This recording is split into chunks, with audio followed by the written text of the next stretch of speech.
there's a saying, and there's a lot of sayings in the military. Now, I've never been in the military. You've played a military serviceman on TV. Just like it, Eric. Just like it, man. Just like it. The same thing. By the way, I'm joking. No disrespect, okay? But, they have a lot of sayings and mottos and figures of speech in the military, many of which refer to men because it's mostly men. My personal belief is that it should only be men, but that's fine. It's just, the point is, it's no disrespect to anyone. It's just a figure of speech, something they say. And, the media wants to get up in arms if female pilots don't get their credit because these sexist Republicans are trying to erase females from the military again, or not at all. Here is Pete Hegseth addressing that. Acknowledge the female pilots that also participated in this mission. The early messages that you sent out only congratulated the boys. So when I say something like our boys and bombers, see, this is the kind of thing the press does, right? Of course, the chairman mentioned a female bomber pilot. That's fantastic. She's fantastic. She's a hero. I want more female bomber pilots. I hope the men and women of our country sign up to do such brave and audacious things. But when you spin it as, because I say our boys and bombers as a common phrase, I'll keep saying things like that, whether they're men or women. Very proud of that female pilot, just like I'm very proud of those male pilots, and I don't care if it's a male or a female in that cockpit, and the American people don't care. But it's the obsession with race and gender in this department that's changed priorities. We don't do that anymore. We don't play your little games. It's just so refreshing to see, because when you're talking about, you can have your own opinion on whether or not we should have gone in there and bombed these nuclear sites. You can have that conversation. I appreciate all types of views. But what I'm not willing to entertain is, but why didn't you give the female pilot credit? Because you said boys and bombers, and that could be offensive to the female pilot. Could you let the female pilot speak for herself? If she has a problem, she's more than welcome to bring it up. But odds are she already knows that it's a figure of speech and she's not at all offended because she's not a little bitch. If she's a bomber pilot. I mean, I'm saying, she sounds like a badass. I don't think she's going to be at all offended. And here we are taking questions, and instead of very important questions that they could be asking, they're asking if he could at least give female pilots credit or whether or not he's sexist. I mean, it's so crazy to me that they still think that this is going to work.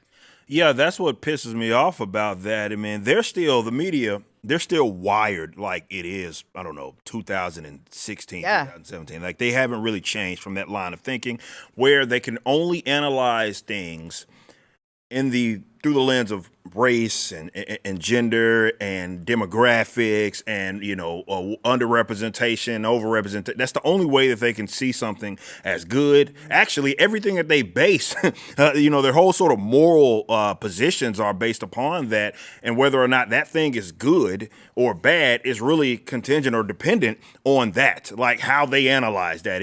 What was the makeup of this? So stupid, but it shows in their questions. You brought up a fantastic point just now. They should be asking more important questions because there's a lot of them to be asked surrounding what's going on in Iran with be the ceasefire and what's that going to lead to, the conflicting reports as you've talked about with. Did they work? 3 months ago they weren't even close to getting nukes. Now they are close to getting nukes. Well, they bombed it. They obliterated everything. It's been they've been set back for several years. Oh wait, they're only set back for a couple of months. These are the things you think they'd be diving into as reporters if they're responsible, because the American people will want to know that. They'd be asking those questions like, can you give us clarification? Are you sure? What proof do you have? What intelligence are you relying on to assess it? Which is important. That's all important. Yeah. They're not asking, and I watched it before the show. They didn't ask any of that hardly. Sure, Rubio talked about kind of, the leaks and everything, but they weren't really talking or really asking those necessary questions. Our media in this country is a joke. It is a complete and utter joke. I think everybody that's looking, because yes, everybody watching this show has opinions on what's going on in Iran. It's probably split right down the middle on who people think is positive, people think is negative. So everybody's like, well, we want to know more. We would love to know what else is going on. You're not, unfortunately, going to get it from them. Yeah, I mean, I love that you brought up that Rubio had some things to say, but it's like, well, he might as well have just pre-taped a recorded conversation speaking directly to the Right. camera because they're not going to ask any follow-up questions that are Exactly. worth asking. So why even have them in the room if it's not to ask educated, well thought out questions that actually matter rather than, well, but can you apologize to the female pilot for hurting her feelings? Absolutely insane. I mean, the sad thing about this, I'll almost guarantee that the female pilot is cringing right now. Yeah. Saying, hey, listen, what's one of the first things they say when they go into those situations? Treat me like one of the boys, Yep. right? It's a figure of speech. Everybody says it. Everybody says this. And we know, look, this is not the MCU, right? It's not Marvel where they have to hit it home all the time. Look, I'm a woman. They're like, hey, listen, I'm as good as anybody else. So I passed the test. I mean, if you are a B-2 pilot and you are flying a plane that's $500 million, you earned it. Right. There's nothing to do with DEI in that. And we all know that. That's the funny thing. We all know that, right? When we're looking at this. I want to make another point, Sarah. And that is, I saw today the Ayatollah Khomeini come out and go, they did not do any damage. And everyone's like, see, the Ayatollah said that. Oh, And we're I'm like, believing the Ayatollah now. are you really believing the Ayatollah? Really? All of a sudden and what is really disconcerting for me is the amount of people that want it to be true. Yeah. Like they want this, and this isn't, again, they're in their little bubble. This isn't a game. Iran having nuclear weapons, totally great to them. Yeah. How many times have we said this is a group of people that want to hasten the coming of the 12th Imam, which means the end of the world. And you're like going, I hope they didn't get it because I'd win because Orange Man, shows Orange Man didn't do it. Well, actually, no. No, this would be catastrophic for everybody. And again, like Eric said, people are split down the middle, mainly because, and a friend of mine said this the other night, Mary Rook said that she had two, well, I love the way she said it. I've got two people inside me. One that's like, I'm very, very glad that we took out this threat, but also I don't want to get into a war with them. Mm-hmm. Right. And I think that those two things can be true at the same time as well. It's a very nuanced, complex It's very situation. nuanced. Yeah. It's very nuanced. And we need to start, not doing what CNN does. And that is, and by the way, and Fox, by the way, they were a disgrace, the questions that they were asking Pete this morning, or it was this morning, right? Yeah. We need to slow down, step back a little bit and ask the intelligent questions. So let's play. He did have quite an incredible exchange with one of Fox News's reporters here, Jennifer Griffin. I mean, I had secondhand embarrassment for her after he was done reaming her. Here is Pete Hegseth and Jennifer Griffin from Fox News. Do you have certainty that all the highly enriched uranium was inside the Fordo Mountain, or some of it, because there were satellite photos that showed more than a dozen trucks there 2 days in advance? Are you certain none of that highly enriched uranium was moved? Of course, we're watching every single aspect, but Jennifer, you've been about the worst. The one who face. misrepresents the most intentionally. I don't. What the president says.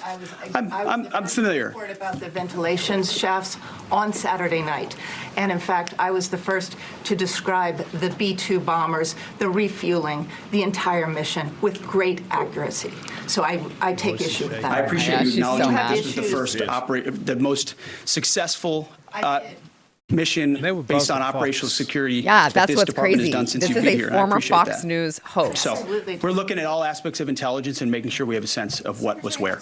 That is so awkward. And you notice in the moment, I just don't know how I would feel about a situation, but I can almost guarantee that if I am in there and I'm speaking to a secretary, I don't argue with him in the middle of his answer. Like, I probably just take it and deal with it later. Like, I try to get with him privately maybe and say, hey, just so you Or know. just report it. Like, let's say he Right. bullshitted the answer. You just Let him- write that. Exactly, Report it. Report exactly. that. That's Let all him you answer. do. Yeah. Let him answer the question how he cares to answer Right. it. And then whatever you want to say about it afterwards, you're allowed to do that. But the way that she pushed back on him so much, like the ego was in her way. Yeah, the ego, she couldn't let go. She's like, no, I'm going to correct you.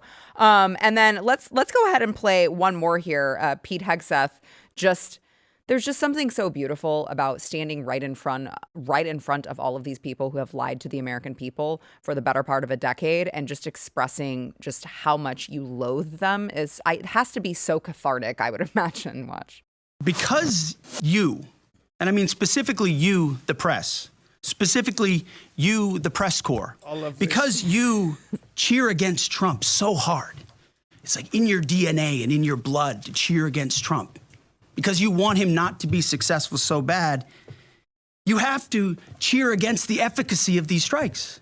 You have to hope it's so true. Maybe they weren't effective. Maybe the way the Trump administration has represented them isn't true. So let's take half-truths, spun information, leaked information, and then spin it. Spin it in every way we can to try to cause doubt and manipulate the public mind over whether or not our brave pilots were successful. There are so many aspects of what our brave men and women did that because of the hatred of this press corps are undermined because people are trying to leak and spin that it wasn't successful. It's irresponsible. And folks in this room are privy to that information because of the proximity here in the Pentagon. It's an important responsibility. And time again, classified information is leaked or peddled for political purposes to try to make the president look bad. If you like this clip and you want to see the full episode, click here. And if you want to subscribe to the channel, come on, you know you do. Click here.